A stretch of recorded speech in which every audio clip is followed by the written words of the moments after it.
Queridos alumnos, queridas alumnas, ¿cómo están? Dios les bendiga, gusto en saludarles. Muy bienvenidos y bienvenidas a su última clase de esta materia que estamos teniendo, que se llama Libros Poéticos y o Sapienciales. Con esta materia y con esta clase cerramos todo lo que fue nuestro acercamiento muy generalizado de lo que es el Antiguo Testamento. El Antiguo Testamento ha venido a ser un libro revelador, interesante, que en cada una de sus páginas de estos 39 libros que nosotros consideramos canónicos, pues representan una enseñanza, no solo para Israel en su tiempo, sino también para la iglesia cristiana, porque revela el carácter de Dios, su preocupación, su incursión en la historia del hombre, en la historia nuestra. Así que bueno, hoy cerramos ya este recorrido que hicimos por la Torá, que fue el Pentateuco, ¿verdad? Génesis, Éxodo, Levítico, Números y Deuteronomio, los libros históricos iniciados por Josué y finalizados con Ruth. Seguimos con los libros proféticos, ¿verdad? Profetas mayores, profetas menores y concluimos con lo que es los libros poéticos y o sapienciales. Estas cuatro grandes secciones en que se compone el Antiguo Testamento, bueno, gracias a Dios los hemos podido ya abarcar durante todo este tiempo de jornada. Así que bueno, vamos a disfrutar esta última clase y lo vamos a cerrar con broche de oro. Vamos a cerrar el Antiguo Testamento con broche de oro, con un libro que al parecer no nos gusta, porque no nos gusta llorar, ¿no? No nos gusta llorar. Cuando alguien le pregunta, chica, ¿a vos te gusta llorar? No, no me gusta llorar. ¿Por qué? Porque el llanto siempre lo asociamos con sufrimiento, con dolor, con enfermedad, con pérdidas, con ausencias. Y por lo tanto parece ser que es como que ya el título en sí mismo del lamento, ¿verdad? Ya no nos gusta mucho, no nos atrae ya de por sí que nuestra vida es un lamento en sí misma, pues imagínense leer otro libro que nos hable de más lamentos, pues es peor. Sin embargo, hermanos y hermanas queridos, este es uno de los libros que mayor consuelo ha traído no solo para el pueblo de Israel, sino es un libro que ha traído consuelo a muchas generaciones, incluida la nuestra. Es un libro de consuelo, de un profundo consuelo, que trae, imagínense, si es grande el sufrimiento, pues así de grande es el consuelo. Así que vamos a entrar al libro de Lamentaciones y solamente quiero leer este pequeño párrafo del poema 3 que está en el capítulo 3, ¿verdad? Del 19 al 27. Dice, acuérdate de mi aflicción y de mi abatimiento, del ajenjo y de la hiel. Lo tendré aún en memoria, porque mi alma está abatida dentro de mí. Esto recapacitaré en mi corazón, por lo tanto esperaré. Por la misericordia de Jehová no hemos sido consumidos, porque nunca decayeron sus misericordias. Nuevas son cada mañana. Grande es tu fidelidad. Mi porción es Jehová, dijo mi alma, por tanto en él esperaré.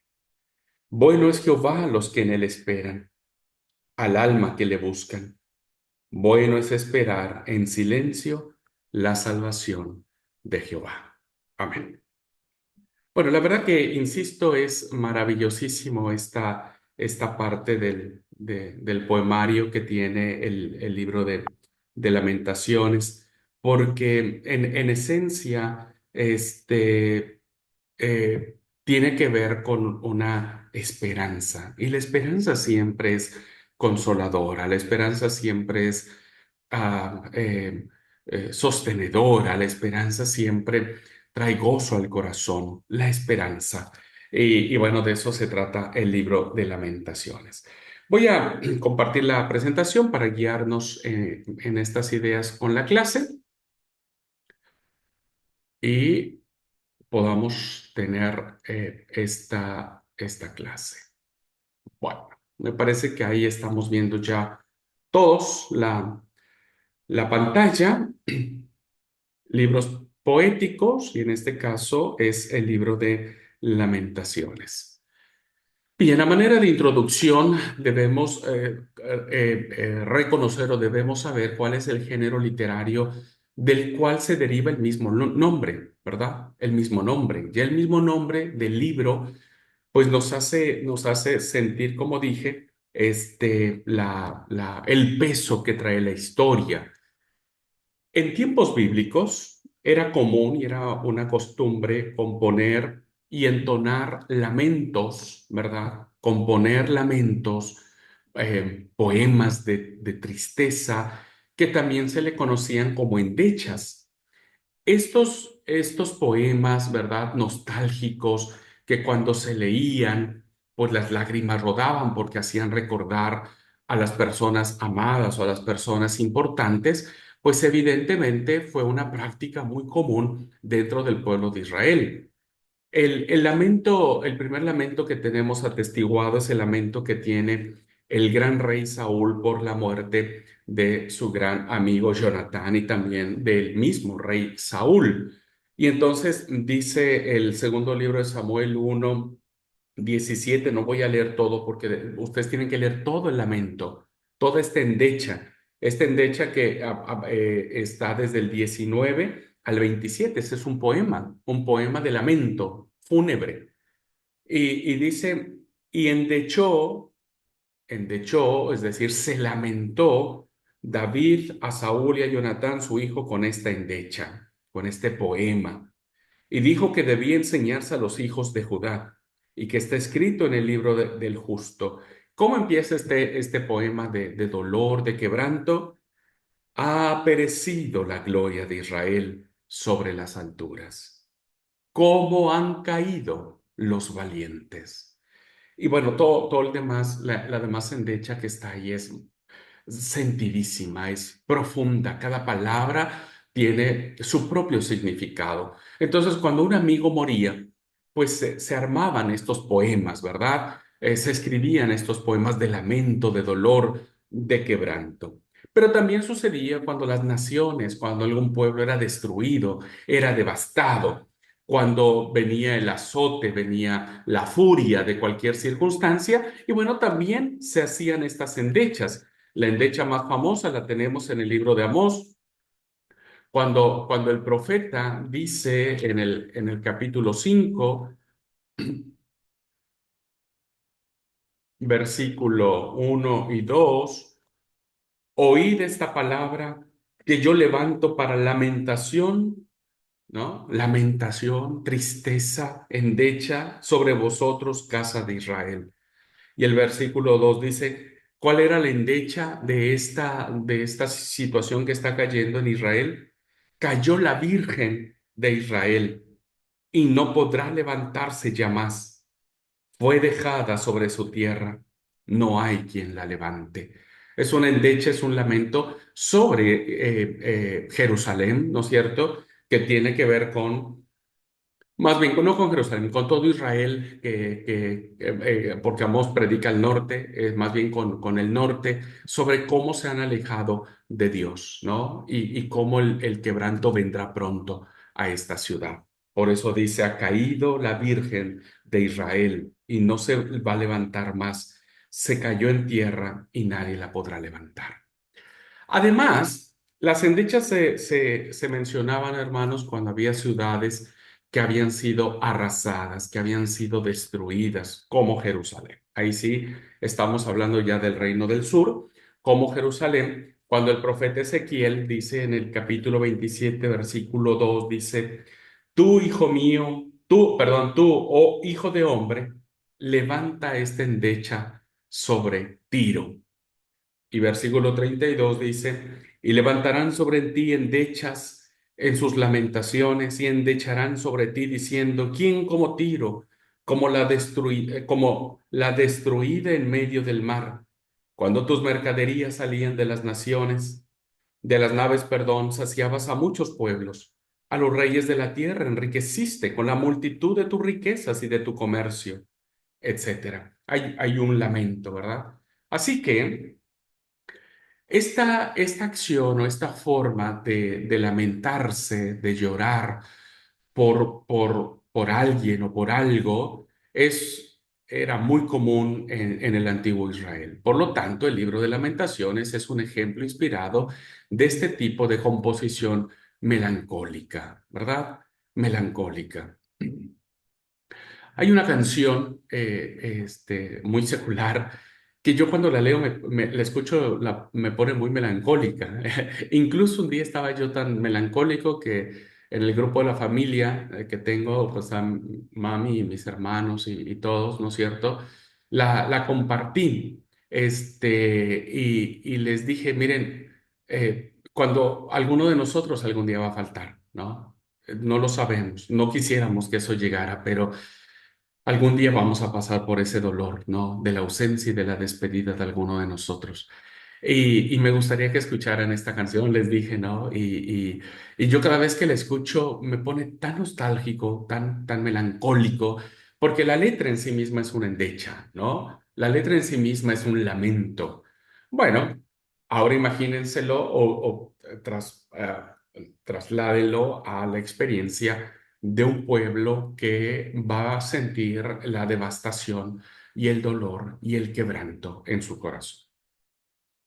Bueno, para eso entonces tenemos que situarnos en el trasfondo histórico del cual se escribe este libro. Y todos sabemos ya, ¿verdad?, que para el año 586 antes de Jesucristo, el rey Nabucodonosor captura Jerusalén y no solo la sitia, sino que termina destruyéndola.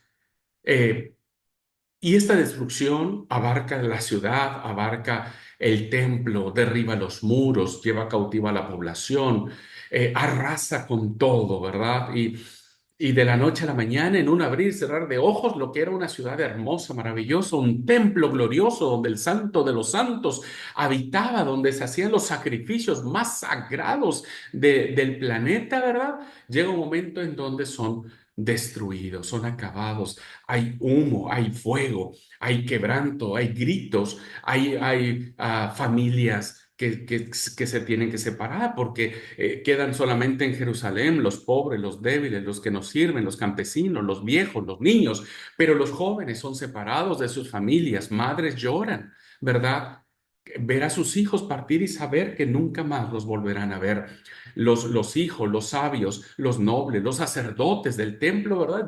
Van siendo cautivos en silencio a un lugar desconocido, lejos de la patria, lejos de Tierra Santa, lejos del lugar del Santo de los Santísimos, para ir a un lugar pagano, profano, a un lugar lejos no solo de sus familias, de sus afectos naturales, sino también de su propia visión espiritual, religiosa, piadosa. Y sobre todo cierne sobre ellos la muerte. La muerte los rodea. Para los que quedan, la muerte está ahí presente porque se quedan sin nada, se quedan desvalidos, quedan sin fuerza, a la merced de sus propios recursos, recursos que ya no tienen. Pero también la muerte se cierne sobre los que van. La muerte se cierne también para los que son cautivos. Y cuando llegan a Babilonia, el rey Nabucodonosor termina matando a los dirigentes del pueblo. Dice el capítulo 25 del segundo libro de los Reyes, eh, versículos 18.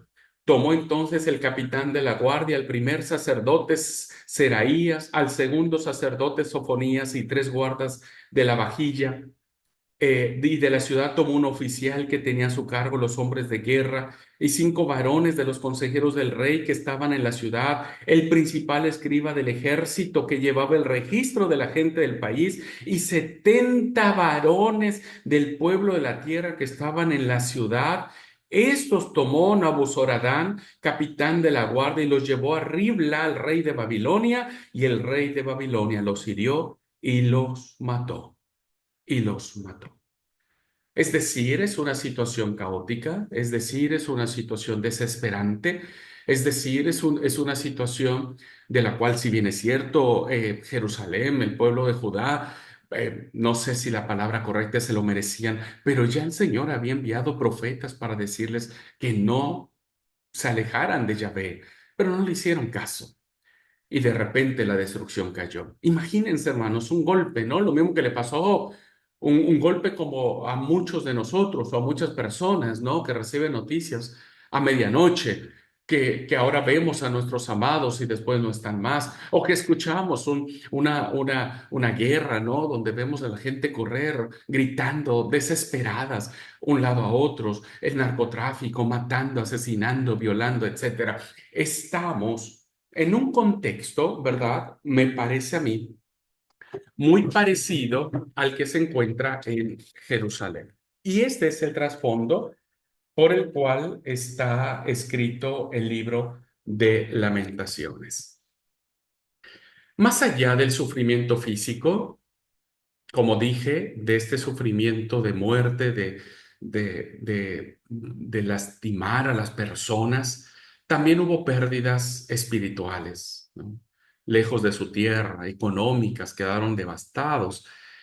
Su estima propia, imagínense ser destruidos dentro del lugar que consideraban el lugar más sagrado de todo el universo, de su propia estima nacionalista, ¿no? Les pegaron en su orgullo nacionalista, de salud, evidentemente enfermedades a más no poder, familiares, identidad, todo realmente fue pérdida, fue quebranto. Y como dije, pues de la noche a la mañana. Hoy vemos, por ejemplo, muchos videos que circulan en la internet, el tema este de la lluvia tan terrible que azotó Valencia, Barcelona, en todo lo que es la península ibérica, ¿verdad? Y vemos los testimonios, los muertos, casas destruidas, carros apilados, en fin, todo lo que tiene que ver con quebranto, destrucción, trae dolor. Para el pueblo judío y de manera especial los habitantes de Jerusalén, parecía como si se hubiera terminado toda la esperanza de su salvación y de su llamado. Por eso el libro de Lamentaciones en el capítulo 40 dice algo, perdón, el capítulo 4 versículo 20 dice en esta versión Dios habla hoy, preso, esclavo, ha caído el escogido del Señor. Qué terrible esto, hermanos, qué palabras tan más fuertes, ¿verdad? Qué palabras tan más fuertes. En Reina Valera dice, eh, a su sombra tendremos vida entre las naciones, fue apresado el ungido de Jehová. O sea, el favorito de Dios, el Dios de los cielos y de la tierra, fue llevado a cautiverio, pues estaba en el exilio y sus hijos estaban muertos. El aliento de nuestras vidas, el ungido de Jehová, de quien habíamos dicho, a su sombra tendremos vida entre las naciones, fue hecho prisionero en sus propios lazos. Qué terrible, hermanos, qué verdad tan más desgarradora y tan más descriptiva de lo que estaba pasando en Jerusalén. No solo eso, hermanos, sino también el sacerdocio estaba prácticamente destruido. Los profetas estaban desbandados. Los primeros ya no dirigían los cultos religiosos porque el templo estaba destruido. Los profetas ya no entregaban la palabra del Dios viviente debido a la gran crisis devastadora, ¿verdad? Jeremías tuvo que haber sido llevado casi a rastras a Egipto para que no terminara asesinado. Pero qué terrible para el profeta Jeremías, ¿no? Tener que haber sido muerto en el exilio. La tierra entregada al pueblo de Dios ahora estaba bajo el control total de Babilonia. Ahora los pueblos se reían de Jerusalén. Ahora los pueblos se enseñoreaban de Jerusalén. Ahora parece ser que ellos lo que habían creído a la luz de todos era una gran mentira. Y eso dolía, hermanos. Eso duele en el corazón. Así es que este es el trasfondo, hermanos, y mucho más de lo que nosotros podríamos imaginarnos, solo imaginarnos, ¿verdad? Todos hemos pasado tragedias familiares y seguimos pasando tragedias familiares, personales, tal vez no nosotros, pero ser personas muy cercanas a nosotros. Pero aquí estamos hablando de una tragedia no solo personal, no solo que afecta a las personas, a las familias, sino a todo un conjunto, ¿verdad? A toda una nación, a todo un pueblo que está siendo tocado por el dolor. Y entonces se escriben estos poemas, queridos hermanos, 5 poemas. Cada capítulo es un poema que se escribe, es una endecha, es un lamento, ¿verdad? Es una composición melancólica. Vamos a ver de manera muy general cada uno de ellos. Cuando nosotros leemos el capítulo 1, vamos a dividirlo en 2 secciones. El capítulo 1, en términos generales, nos va a hablar de cómo el autor de este libro explica, describe la ruina de Jerusalén y sobre todo la humillación a la que han sido expuestas las personas, los príncipes, los profetas, los sacerdotes, porque recuerden que llevaron al profeta Ezequiel también, etcétera, y describe cómo esta humillación se ha dado, ¿no? Y entonces un observador, alguien que hagan de cuenta que está mirando a lo lejos la escena que se está dando, ve la destrucción de Jerusalén y la describe con un término terrible, ¿verdad? Y la describe como una viuda desamparada, una viuda que llora su gloria pasada y lamenta su condición de destituida. Fíjense cómo inicia la endecha, ¿no? En el primer versículo, en el primer poema, es decir, capítulo 1, cómo ha quedado sola la ciudad populosa, la grande entre las naciones, fíjese, la grande entre las naciones se ha vuelto como viuda. La señora de las provincias ha sido hecha tributaria. Amargamente llora en la noche y sus lágrimas están en sus mejillas. No tiene quien la consuele de todos sus amantes. Todos sus amigos le faltaron, se le volvieron sus enemigos. Qué terrible, ¿verdad? Y podemos seguir leyendo todo el texto y es así, ¿verdad? La figura más fuerte es una viuda desamparada. Ustedes saben, hoy mismo, una viuda, una mujer sola, sin esposo, sin hijos, sin bienes, se enfrenta al mundo, ¿verdad? Bueno, en el tiempo antiguo era peor, era peor. No había una condición más triste y más difícil que una mujer quedarse viuda. Era terrible. Y bueno, en esta primera parte del poemario va a desarrollar a esta viuda, ¿no es cierto? Sus enemigos han sido hechos príncipes. Los que antes le tenían miedo al pueblo de Dios, ahora son reyes, son príncipes, ahora están encima del pueblo. Jerusalén cayó, Jerusalén, cuando cayó su pueblo en mano del enemigo y no hubo quien la ayudase. En fin, hay todo un lamento. En la segunda mitad de este primer poemario, que vendría a ser del versículo 12 hasta el versículo 22, la ciudad, el autor va a presentar la ciudad como una ciudad que llora, y que es la única forma que tiene para dar salida a su aflicción a causa del mal que se le ha sobrevenido debido a su propio pecado, ¿verdad? Este canto es de mucho llanto, los ojos se vuelven rojos, inflamados de tanto llorar. Dice el versículo 16, ¿verdad?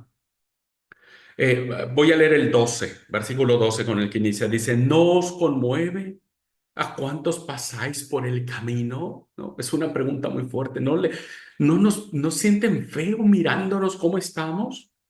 Miren y vean si hay dolor como mi dolor que me ha venido. No hay dolor tan grande como el que está pasando Jerusalén, porque Jehová me ha angustiado en el día de su ardiente furor. Y dice el versículo 16, por esta causa lloro. lloro, me lamento. Mis ojos, mis ojos fluyen aguas. Es decir, vieron cuando uno está en una crisis, en un dolor tan profundo, no hay forma que contengamos nuestras lágrimas. Mis ojos fluyen aguas, porque se alejó de mí el consolador que reposó, que dé reposo a mi alma. Hay un llanto, hay un quejido, los ojos están hinchados de tanto llorar. El pueblo reconoce que esto, ¿no es cierto?, ha sido porque abandonaron al Señor. Estos reconocen que lo han hecho porque dejaron a Dios, porque lo abandonaron.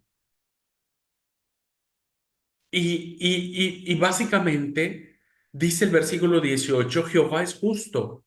Yo contra su palabra me rebelé. Este es el tema.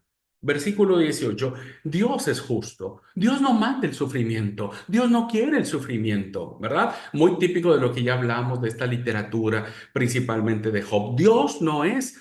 Cuando alguien dice, ¿dónde está Dios cuando se le requiere hoy tanto dolor? Dios siempre está donde siempre ha estado, del lado del que sufre, del lado del que llora, pero Él no quiere este dolor. Dice el autor de este libro, dice, Jehová es justo, pero yo fui el que me rebelé contra Él, contra su palabra.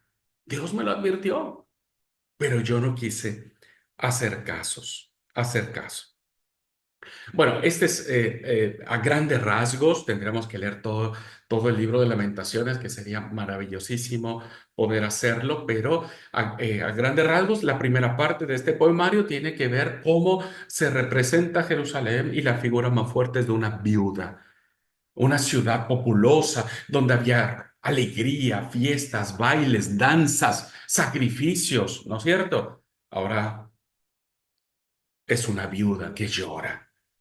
Antes era una ciudad que todos la alababan, ahora se ha vuelto prisionera. Y la segunda parte tiene que ver que llorar es la única forma que tienen para salir adelante. El segundo poemario, en el capítulo 2, el poeta, ¿verdad? El escritor lamenta la destrucción, lamenta la destrucción. Esto también lo vamos a dividir en dos partes del poemario. En la primera parte, lamenta la destrucción que ha resultado al haberse derramado la ira divina de Dios, ¿no? Entonces, en esta primera parte del versículo 1 hasta el versículo 13, ¿verdad? El versículo 13, básicamente estamos viendo cómo Dios derrama su ira ante esto. Esta es la forma en que ellos lo interpretan. Dice el capítulo 2: cómo oscureció el Señor en su furor a la hija de Sión. Derribó del cielo a la tierra la hermosura de Israel y no se acordó del estrado de sus pies en el día de su ira. Y ve cómo la ira del Señor destruyó el Señor y no perdonó. Destruyó en su furor todas las tiendas de Jacob, echó por tierra las fortalezas de la hija de Judá, humilló al reino, humilló a los príncipes. Pero estos príncipes, pero este pueblo, pero estos reyes que ahora sienten la ira del Señor, hace poco tiempo despreciaron al Señor, se burlaron del Señor, mataron a los profetas del Señor, no le hicieron caso a la palabra del Señor. Ahora están pagando las propias consecuencias de su actuar. Este segundo relato, ¿verdad?, va a entender cómo Dios hace este actuar, pero no de una manera irracional, sino porque Dios es justo. Así que el autor de este poema, en estos primeros versículos, dice que ve como una de las causas del desastre la negligencia de los profetas al no amonestar al pueblo en cuanto al juicio inminente, porque recuerde que el pueblo estaba lleno de profetas, no solamente los que nosotros hemos hablado, Jeremías, Isaías, ¿no es cierto?, Ezequiel, había otros profetas que nunca se preocuparon, los falsos profetas. Por eso el versículo 14 le reprocha a estos falsos profetas, ¿verdad? Hay otro reproche muy profundo a estos que decían hablar en nombre de Yahvé. Dice, tus profetas vieron para ti vanidad y locura y no descubrieron tu pecado para impedir tu cautiverio, sino que te predicaron vanas profecías y extravíos. Le quisiste hacer caso más a estas personas que yo te había dicho que no eran mis enviados que a los verdaderos enviados que yo te di. El pueblo, el poeta, ¿verdad? Reconoce que no es culpa del Señor. El Señor llamó una y otra y otra y otra y otra vez. Pero le prefirieron hacer caso a los profetas y dijeron, no, no pasa nada. Manden a matar a Jeremías, métanlo en un pozo, ¿no es cierto? No le hagan caso, esto no es cierto. Y ahora el poeta le reprocha a estos falsos maestros su actitud. La única esperanza, la segunda parte de este segundo poemario, que viene del del versículo 15 en adelante, dice, la única esperanza para el pueblo descansaba en la contrición y la súplica ferviente a Dios. O sea, no hay que reclamarle nada a Dios, porque Dios no debe nada. Dios nunca nos deberá nada a nadie, hermanos y hermanas. Por muy grande que sea nuestro dolor, Dios no nos deberá nada. ¿Qué le toca al pueblo? Arrepentirse y humillarse ante su Dios, ¿no? Levántate, dice el eh, versículo 18. Voy a leer el 18, ¿no? Estoy en el capítulo 2, 18. El corazón de ellos clamaba al Señor, de este pueblo que no le hizo caso al Señor. Oh, hija de Sión, echa lágrimas cual arroyo día y noche. Otra vez hay un llanto profundo. No descanses, ni cese la niña de tus ojos. Levántate, da voces en la noche, al comenzar las vigilias. Derrama como agua tu corazón ante la presencia del Señor. Alza tus manos a Él, implorando la vida de tus pequeñitos que desfallecen de hambre en las entrañas de toda la tierra. Mira, oh Jehová, y considera a quien has hecho así. Hay, hay una súplica a Dios, ayúdanos. Sabemos que nosotros fuimos los que causamos todo esto porque no te hicimos caso, pero ahora te pedimos que nos ayudes. Y entonces el poeta, ¿verdad? Le pide a los pobladores que no se cansen de clamar al Señor, que no digan, ah, bueno, ya vendrán tiempos mejores. No, no saben si habrá tiempos mejores. Así que bueno, este es también una síntesis, un resumen de lo que caracteriza este segundo hermoso poema de Endecha. El tercero presenta a la nación personificada, es decir, va a ser como que si la nación hablara, tuviera vida, fuera una persona, deplorando la tragedia experimentada. La primera parte estará del versículo, esta parte será del versículo 1 al versículo 20. Dice, yo soy el hombre que ha visto aflicción bajo el látigo de tu enojo. Me guió y me llenó de tinieblas y no en luz. Ciertamente contra mí volvió y revolvió su mano todo el día. Hizo envejecer mi carne y mi piel, quebrantó mis huesos. Edificó baluartes contra mí y me rodeó de amargura y de trabajo. Me dejó en oscuridad como los ya muertos de mucho tiempo. Y sigue leyendo, sigue hablando como si el pueblo hablara y se quejara o representara, ¿no? Lo que está viviendo. Nos pusiste en aflicción, estamos bajo el látigo, estamos en tinieblas, tu mano está contra nosotros, nos hiciste envejecer de la noche a la mañana, pusiste amargura, trabajo, oscuridad, estamos muertos, ¿no? Es como una descripción que está haciendo el pueblo, no una persona, sino el pueblo en su totalidad. Pero este pueblo, de alguna u otra manera, queridos hermanos, hasta el versículo 20, dice, este pueblo encuentra consolación. Y aquí es este es el centro del corazón de todo el libro, ¿verdad? El consuelo está a la mitad del libro, porque dice encuentra consolación en la seguridad del favor divino y la misericordia para los que le buscan. Y por eso dice el versículo 21, esto recapacitaré en mi corazón, por lo tanto esperaré. Por la misericordia del Señor no hemos sido consumidos, porque nunca decayeron sus misericordias. Nuevas son cada mañana, grande es tu fidelidad. Mi porción es Jehová, dijo mi alma, por tanto en él esperaré. Este es el verdadero consuelo que hemos venido manejando. ¿Vieron? En todo lo que es esta literatura sapiencial y poética. Nuestro corazón debe aprender a esperar en el Señor, a confiar en Él, en la misericordia del Señor. Grandes son tus misericordias. Y por esa misericordia no fuimos totalmente destruidos. Está bien, tenemos dolor, tenemos quebranto, pero no hemos sido destruidos.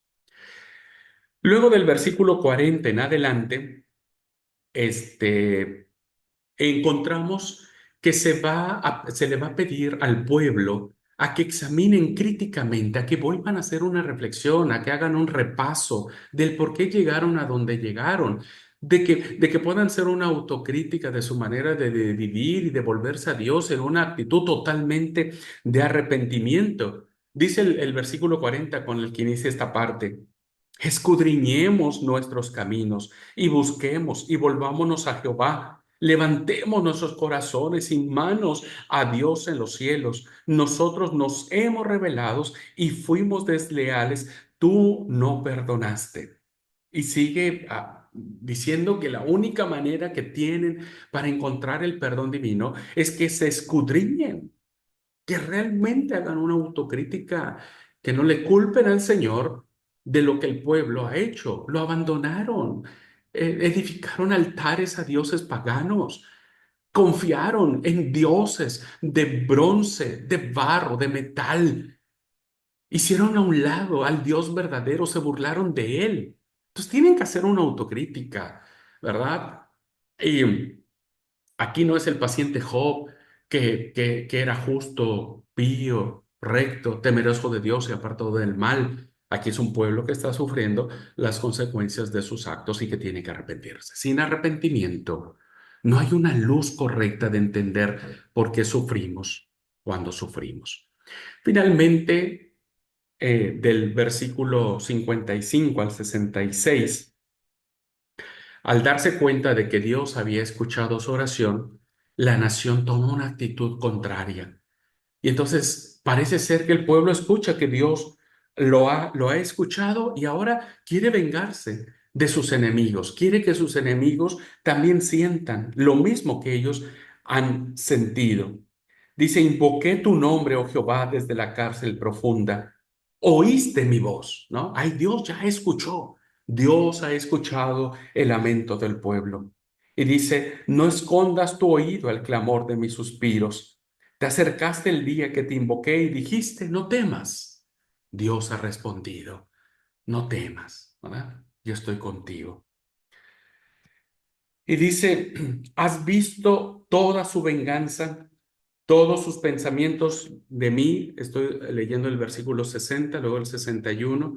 Has oído el oprobio de ellos, oh Jehová. Has escuchado las maquinaciones que hacen contra mí, hablando como si el pueblo estuviera hablando, ¿verdad? Y dice el versículo 64, dales el pago, Jehová, según la obra de sus manos. Entrégalos al endurecimiento de corazón, tu maldición caiga sobre ellos. Persíguelos en tu furor y quebrántalos de debajo de los cielos, oh Jehová. Hay una actitud, ¿verdad?, de decir, bueno, parece ser que el pueblo no entiende, ¿no? O no ha querido entender en este dolor que se traduce ahora en bronca, diríamos, ¿verdad? Que se traduce en un acto de venganza y ahora le pide al mismo Dios que esa ira que fue desatada sobre el pueblo, ahora sea desatada sobre sus enemigos, sean malditos, sean perseguidos con todo el peso de la ley, sean quebrantados, sean esparcidos, sean exterminados de todo esto. Este sentimiento, hermanos, que nace de esta confusión de emociones y de sensaciones, al pensar que Israel ahora, contando ya con el favor de Dios, puede ser capaz de pedir venganza, Israel no está en condiciones de pedir nada, porque como ya de manera cristianizada lo sabemos, la venganza solamente viene del Señor. Pero el pueblo en este cúmulo de emociones pide venganza, dales el pago, hacerles lo mismo que a nosotros. Toma a sus niños, a los pequeñitos, a los bebecitos, tómalo de los pies y estréllalos en una piedra para que su cráneo se reviente y los sesos de los niños se esparzan por todos lados, ¿no? Una escena muy sangrienta, muy violenta. Bueno, eso es lo que quería el pueblo y vamos a considerar esto en uno de los salmos, que es el Salmo 137, pero lo vamos a ver después. Capítulo 4. El capítulo 4, hermanos, o el poemario 4, recuerda los días mejores de antaño. Siempre hay una nostalgia, ¿verdad? Cuando uno empieza a hacer un recuento y un suspiro y decir, ay, antes estábamos mejor. Y justamente, juntamente con los horrores del sitio de Jerusalén. O sea, hay una mezcla de sentimientos. Sí, estábamos re bien, ¿verdad? Estábamos re bien. Y en un abrir y cerrar de ojos, todo se complicó. Dice, vean el poema, cómo usa el poeta esto. Dice, ¿cómo se ha ennegrecido el oro? Esta es una comparación, ¿verdad? El oro no es negro, todo lo contrario, es brillantísimo, pero el oro se ha ennegrecido. Como el buen oro ha perdido su brillo. El oro no puede perder su brillo porque es un metal muy valioso y muy precioso. Pero es una comparación de decir estamos mal. Las piedras del santuario están esparcidas por todas las calles, están tiradas por todas las calles. Los hijos de Sión, preciados y estimados más que el oro puro, ¿cómo son tenidos por vasijas de barro, obra en manos del alfarero? Eh, y luego viene y dice cómo fueron las situaciones difíciles. Versículo 4 del capítulo 4 dice, la lengua del niño de pecho se pegó a su paladar por la sed. El sitio, ¿verdad? Cuando rodea Babilonia, cuando rodea a Jerusalén, nada entraba y salía. Entonces empezó a acabar pronto todo, la comida, el agua. Y a un niño de pecho ese se le pegaba la lengua porque no había que remojara su boca. Los pequeñuelos pidieron pan y no hubo quien les repartiese. Los que comían delicadamente, los que tenían mucho, ahora estaban mendigando en las calles. Los que se criaron entre oro y diamantes, ahora empiezan a ir a donde está el estiércol para buscar algo de comer. Fíjense qué terrible, ¿no? Qué terrible fue este recordatorio de decir, antes estábamos re bien, ¿no? Comíamos, bebíamos, nuestras casas eran hermosas y hoy tenemos que ir a donde están el estiércol, hoy tenemos que mendigar, hoy tenemos que... Recuerda los días mejores de antaño, juntamente con los horrores que vivieron en el sitio. También el capítulo 4 versículos del 13 al 20 nos hablan acerca de que los profetas y sacerdotes llevan su responsabilidad. Hay alguien que culpar. Los que tenían que cuidar al pueblo terminan no cuidándolo, terminan entregándolo a los enemigos. Al mismo tiempo, no solo ellos, sino todos pecan y el castigo, pues claro que incluye la cautividad. Dice el versículo 13, capítulo 4. Es por causa de los pecados de sus profetas y las maldades de sus sacerdotes, quienes derramaron en medio de ella la sangre de los justos. Ellos fueron. Titubearon como ciegos en las calles. Parece que no veían lo que se iba por venir. Se contaminaron con sangre. Les decían, apártense, inmundos. Les gritaban, apártense, apártense, no toquen. Y fueron huyendo, terminaron huyendo y fueron dispersados. Pero la ira del Señor los apartó, dice el versículo 16. El pueblo entero termina cautivo. Por eso el versículo 20 dice, el aliento de nuestras vidas, el ungido de Jehová, de quien habíamos dicho, a sus sombras tendremos vida entre las naciones, el gran cedro que se creía Jerusalén, ¿no? Ese cedro hermoso, grande, donde las aves venían y hacían sus nidos, ahora ha sido llevado cautivo, ahora ha sido prisionero. Y un dato que se agrega aquí, hermanos, es contra Esaú, los descendientes de Esaú, el hermano de Jacobo, ¿verdad? Porque estos, en vez, cuando vienen los babilonios y destruyen, los que quedan, ¿verdad?, en Jerusalén son atacados por los edomitas. Son atacados por los edomitas. Entonces aprovecharon, y eso a Dios no le gustó tampoco, ¿no? Que se hayan aprovechado de que el pueblo ahora estaba en ruinas y que sus primos hermanos, diríamos, ahora vinieran y destruyeran la ciudad. Por eso el versículo 21 y 22 es una sentencia contra Edom, contra Esaú, los descendientes de Esaú. Dice, gózate y alégrate, hija de Sión, de Edom, perdón, de Edom, que es Esaú, la que habitas en tierra de Uz. Fíjense la sentencia terrible que encontraron los edomitas. Aún hasta ti llegará la copa, te embriagarás y vomitarás. Se ha cumplido tu castigo, oh hija de Sión. Nunca más te haré llevar cautiva. Castigará tu iniquidad, oh hija de Edom, descubrirá tus pecados. ¿No? Entonces, hay una clara alusión a estos que se aprovecharon. Cuando alguien se aprovecha del inocente, del pobre, hermanos, de verdad, la copa de la justicia de Dios llega y la gente se embriaga, pero terminará vomitando, en sentido metafórico, porque nadie puede ir en contra del desvalido, del que está solitario. Y finalmente, hermanos, viendo el capítulo quinto, en este acercamiento generalizado a las ideas más importantes que encontramos en estos poemarios, el capítulo 5 es una confesión de pecado. Al final, el poeta se quebranta, se rompe, confiesa su pecado y empieza a reconocer la soberanía de Dios. A este momento del poema ya no hay más lamento, sino se escucha una oración llena de esperanza.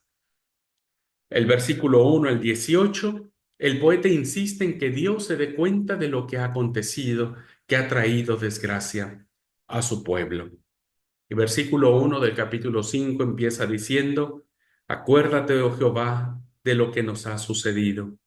Mira y ve nuestro dolor. No sé ustedes si en sus oraciones dicen eso, pero yo le digo siempre mucho al Señor, mira, Señor, mira, no dejes de mirar lo que estoy pasando, lo que estoy sintiendo. Mira, por favor, y acuérdate de mí. Es más básicamente una oración, ¿no? Una oración del que se siente no derrotado, sino más bien de alguien que sabe que no puede con las cosas y que necesita ir con el favor divino, ¿no? Eh, Así que el poeta insiste que Dios se dé cuenta, ¿no? Mira nuestra heredad que ha pasado a gente extraña.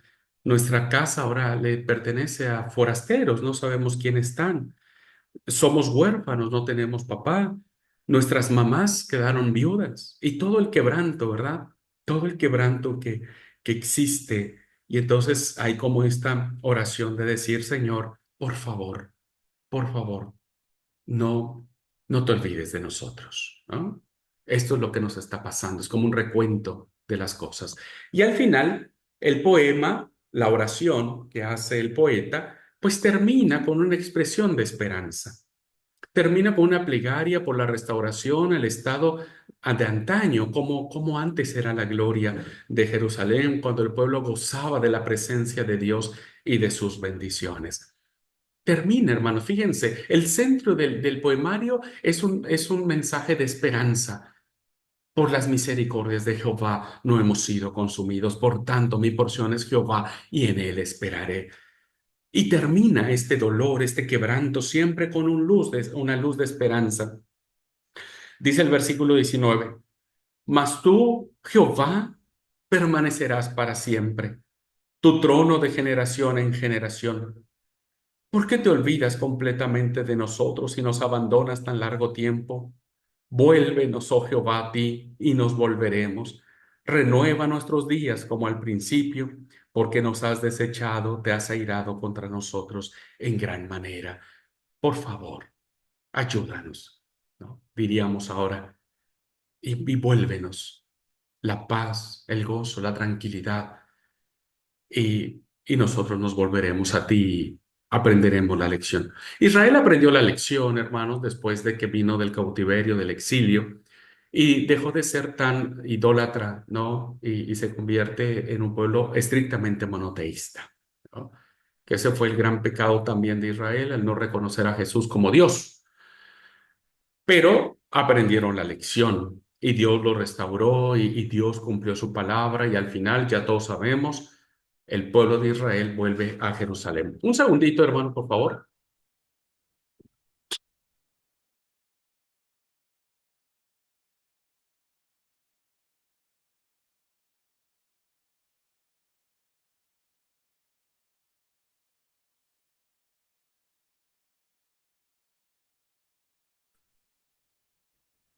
Bueno, perdón la interrupción y continuamos entonces con lo que estábamos diciendo acerca de esta esperanza que hay y que gracias a Dios podemos encontrar en esta literatura esta forma de esperar, ¿no es cierto? Esta forma de que Dios siempre restaurará. Dios restauró a Israel y Dios nos restaurará a nosotros en esta vida o en la otra, ¿verdad? En esta vida o en la otra. Bueno, como conclusión podemos decir de estos conceptos, de las ideas que aparecen por el poeta, a la salida de Jerusalén hay un lugar conocido como Gruta de Jeremías, donde se dice que el profeta lloró amargamente y escribió este canto de tristeza, porque se le ha atribuido al profeta Jeremías, incluso se le ha dado el mote del profeta llorón, quien tuvo o escribió estas endechas. El lugar también es conocido como Gólgota, el sitio donde fue crucificado nuestro Señor. Y tal vez podemos decir, hermanos, uniendo estos dos hechos, diríamos, podemos decir el sufriente Jeremías llora su amargura en el lugar donde siglos después el sufriente Jesús tendría que morir por nosotros. Su muerte fue la solución definitiva al problema del pecado humano. Hemos sido redimidos. La redención del Señor está. Los que confían en Cristo para su salvación obtienen una relación de vida con el Señor Jesús.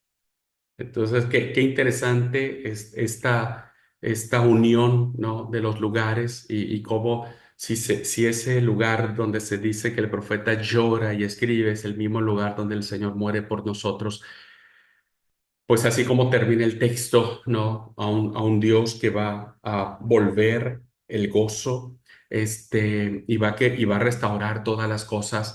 Bueno, nosotros ahora sabemos que podemos ser restaurados en Jesucristo nuestro Señor. Se dice, hermanos, que los poemas, estos 5 poemas, fueron escritos en la ciudad de Jerusalén, este, por ser el lugar donde se cita esta historia. La base de su contenido está en la proximidad de la fecha de composición a los acontecimientos en la intensidad del lenguaje.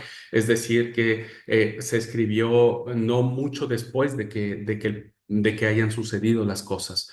O sea, es tan vívido todo que el dolor está a flor de piel, ¿verdad? No es una obra que se haya escrito mucho tiempo después y que no se sepa, que se haya perdido ese sabor o ese sentido de dolor, de queja. Así que es muy probable que el libro se haya compuesto, se haya escrito muy próximo a los acontecimientos que suscitaron la destrucción de Jerusalén.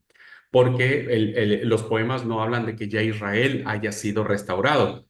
Los poemas hablan de que están a la espera de que Dios responda la restauración, ¿no? Todavía no se da la restauración. Bueno, otro punto también interesante es acerca del título del libro. Originalmente este rollo pequeño no llevaba título, ¿verdad? Como muchos de los textos bíblicos. El título que usaban los hebreos es la palabra característica de lamentarse, que es Eyak, o la palabra como, que es la palabra con la que empiezan los tres poemas, el poema uno, el poema 2 y el poema 4, que es la misma fórmula literaria en la que empieza una endecha fúnebre, ¿verdad? ¿Cómo han caído los valientes? Eso es lo que dice la endecha de David cuando le llora a Jonatán y demás. Y el poemario uno dice cómo ha quedado sola la ciudad populosa. El poema 2 dice cómo oscureció el Señor en su furor a la hija de Sión. Y el poema 4 cómo se ha ennegrecido el oro. Así que, ahora sí que valga la redundancia, ¿cómo se llamaba este libro? Iyat, o la palabra como pregunta, ¿cómo?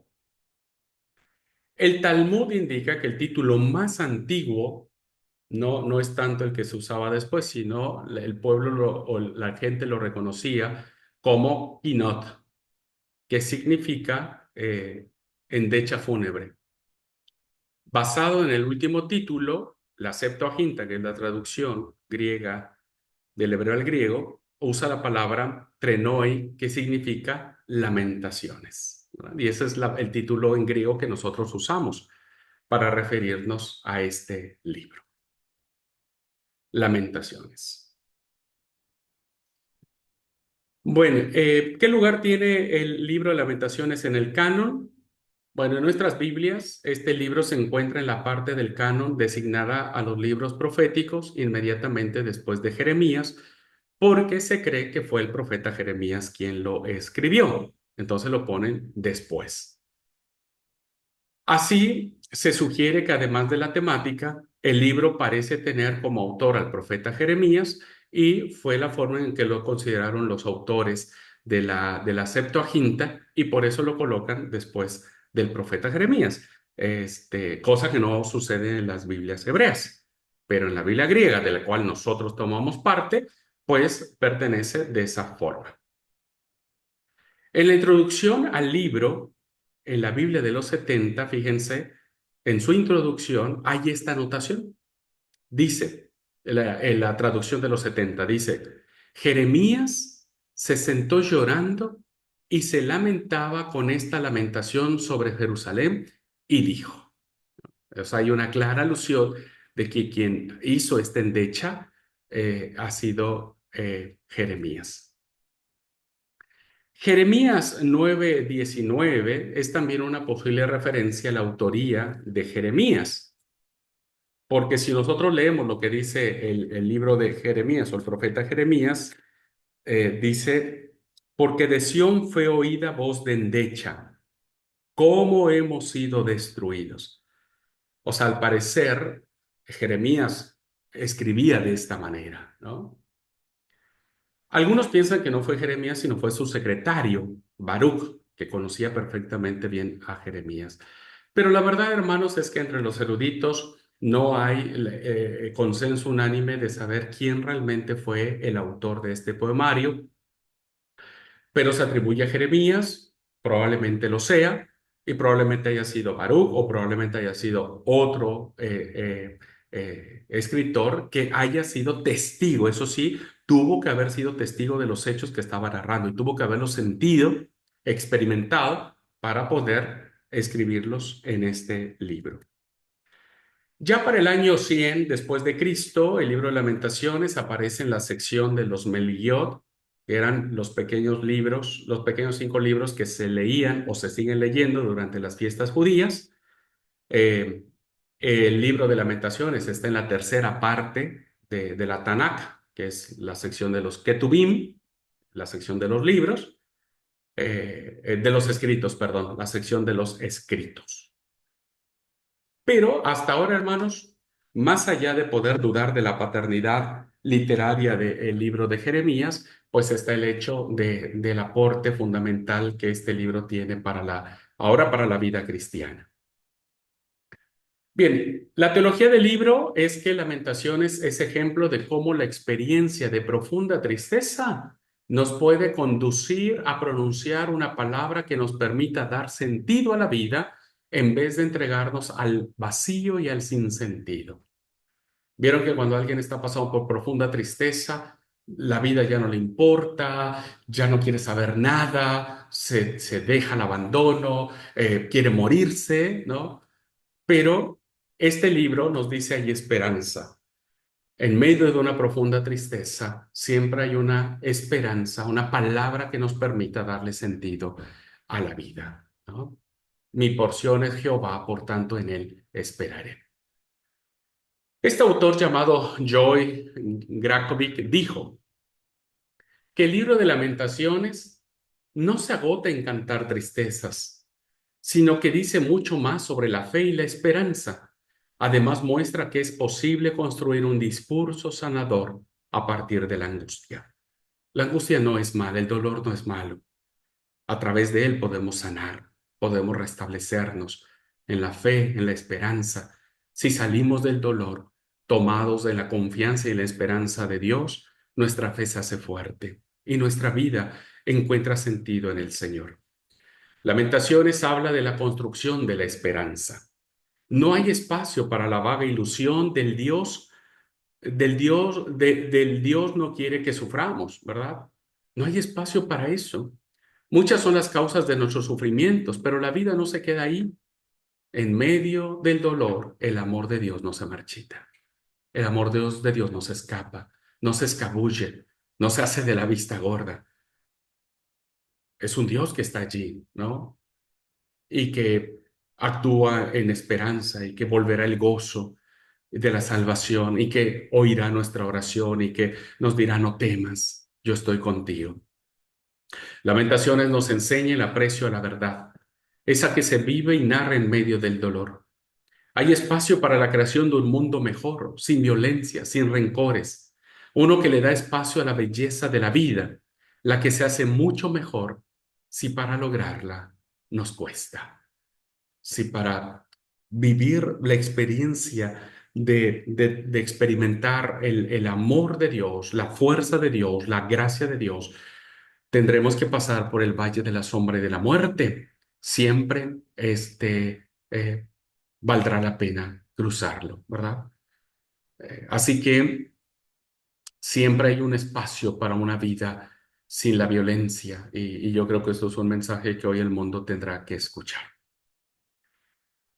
Bueno, solo a manera de ir cerrando esto, para lograr entender el mensaje y la teología de Lamentaciones, se hace necesario hacer un recuento de la manera en que tanto Yahvé como el pueblo hablaron y se condujeron en los caminos de la historia durante los 4 periodos clave de vida de la nación hebrea. Fíjense cómo Dios caminó en los momentos más importantes. Cuando Dios los saca de Egipto, del Éxodo, y los establece en la tierra prometida, Dios estaba con su pueblo. Cuando establece reyes que Dios no quería, pero Dios permite que el pueblo tenga reyes.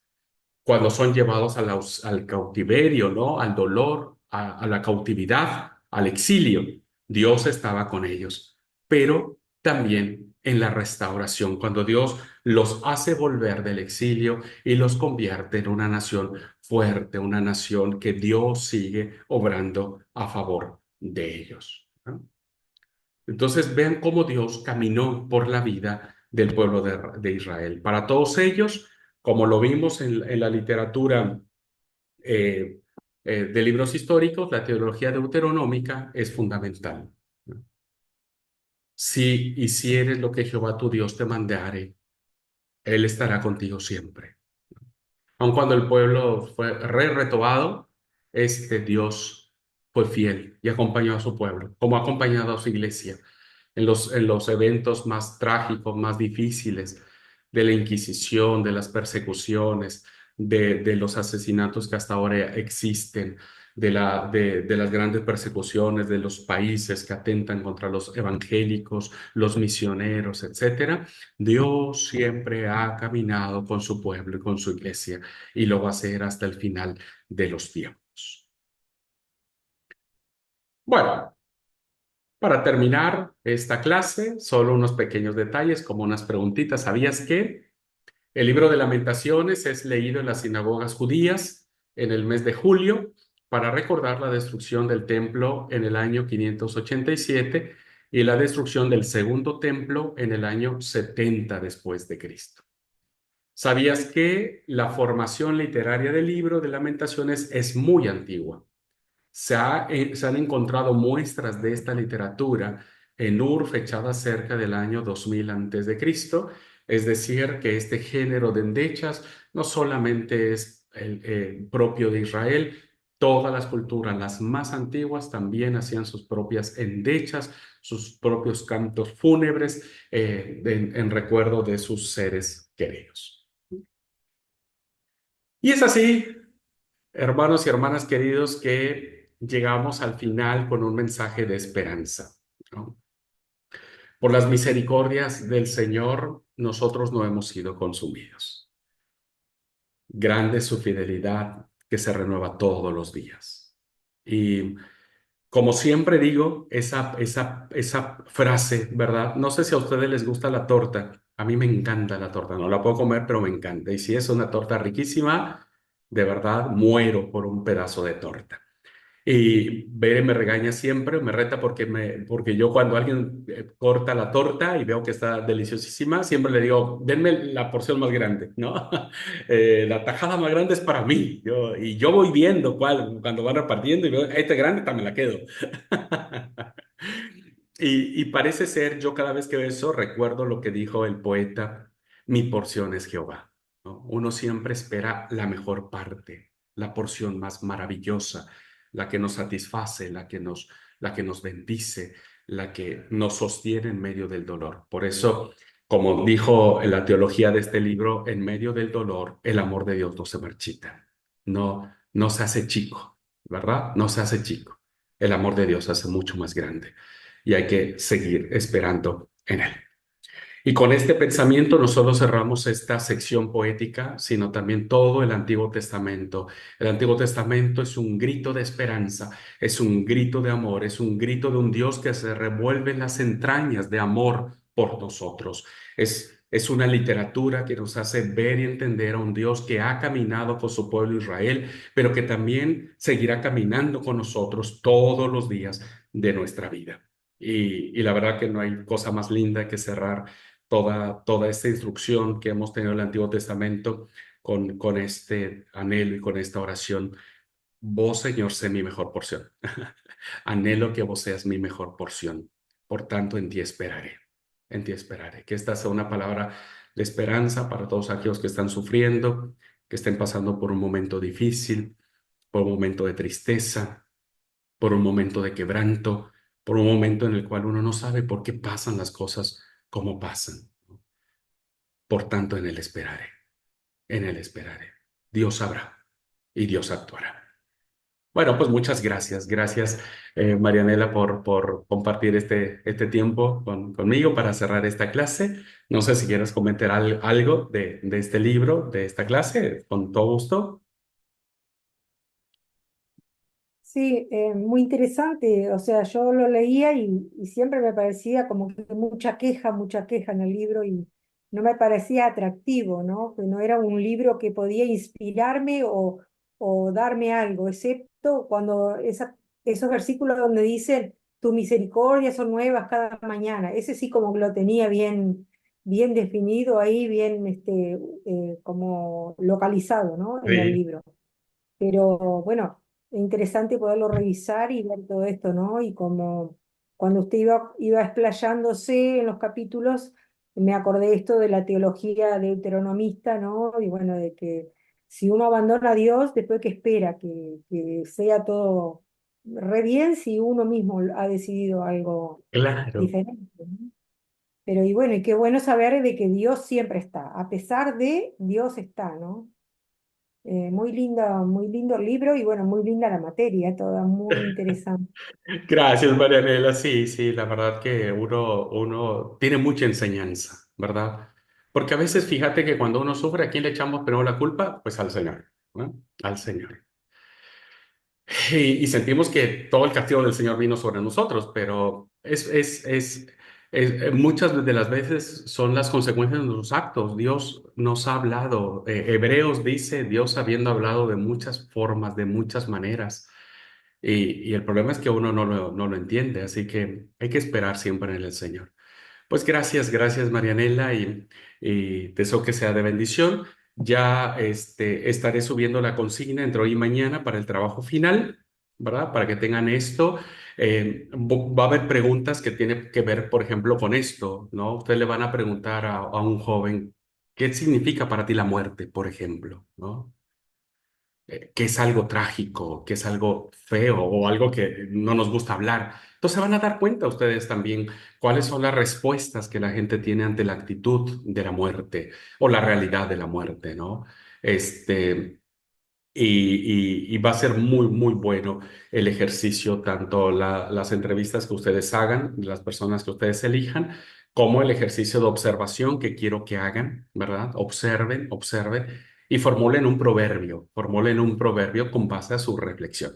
No va a ser palabra de Dios, se los vuelvo a decir, eso no va a ser palabra de Dios, pero va a ser muy interesante como el lugar que elijan y ver todo, observen, traten de no ser tan evidentes, si no van a llamar a la policía y van a terminar en cana. Porque van a decir, ay, este me estaba mirando mucho. No, di que observen todo, no a una persona solo, pero observen, observen y bueno, ahí vendrán las consignas.